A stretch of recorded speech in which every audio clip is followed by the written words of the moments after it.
It was around 1995. I must have been about 3 or 4 years old when I underwent an eye surgery to correct the vision in one of my eyes. Before the surgery, I met a priest who prayed with me because I was frightened of the surgery. During the surgery, I underwent anesthesia, and everything was fine until my chest started hurting.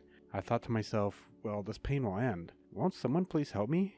God, help me. When will this end? I was then suddenly rocketed out of my body, and I could see myself on the surgery table. The doctors were scrambling, and I thought to myself, why are they acting like that? I feel great. I was then pulled upwards from my body. I thought, well, I guess this is it. This is goodbye body. I was then taken to a tunnel by an individual made of light. I actually had seen the individual before the anesthesia was given to me. When I first saw this being, I thought, who are you? No answer came at that time, nor did an answer come while I was being led through that tube of light. Then I was inside a void with this mysterious being. I asked the being, who are you? And the being said, Who do you want me to be? The being then took my mother's voice and said, I can use this voice if it makes you comfortable. When I declined, the being switched voices again, and it talked in my deceased grandfather's voice. I actually felt more at ease then. I was given a life review while inside this void. During the review, I told the being to pause. I wanted to better examine these parts of my life. I was then able to view these events from overhead. The life review did not last long because I asked the being something, and it surprised it. Can I plan my next incarnation? I asked. The being said, Usually people wait until their actual death to choose their reincarnation.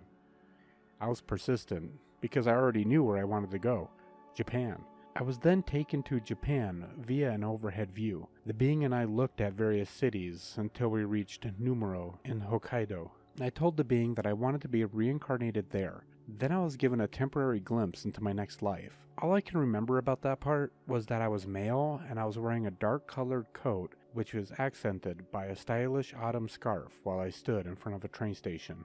Then I returned to the void. But suddenly I was dragged back into my body as the doctors restarted my heart. The revival soon failed, and I was pulled back into that void.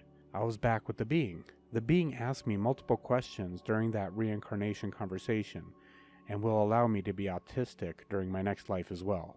Near the end of the conversation, I asked, wait, can I see my grandfather? And the being said, Well, not yet. for the sake of my mother, I'll return permanently to my body. After the surgery, I thought to myself, I saw an angel, but I did not speak about it to my parents. I really believe that I will be reincarnated in Hokkaido during my next life. I believe our souls get some choice during our death process. And here's a couple other things about the experience. I was informed that I would develop a mental illness during my 20s. So far, this has been correct. I am writing this out in my most logical moments because I fully believe that this event will occur and that I will be reincarnated after I die. I appreciate it, Niels. I've heard of that story before where people can be reincarnated and they get to kind of choose their life, kind of plan ahead just a little bit, because there are things we need to learn, there are lessons that we have to take when we do die, and this life is just one of those lessons. So make good use of it, and I hope you have fun in Japan. Remember, if you like the stories and like the channel, please like, subscribe, and share. It means a lot more to me than you know. Other than that, I hope you live long and live strong.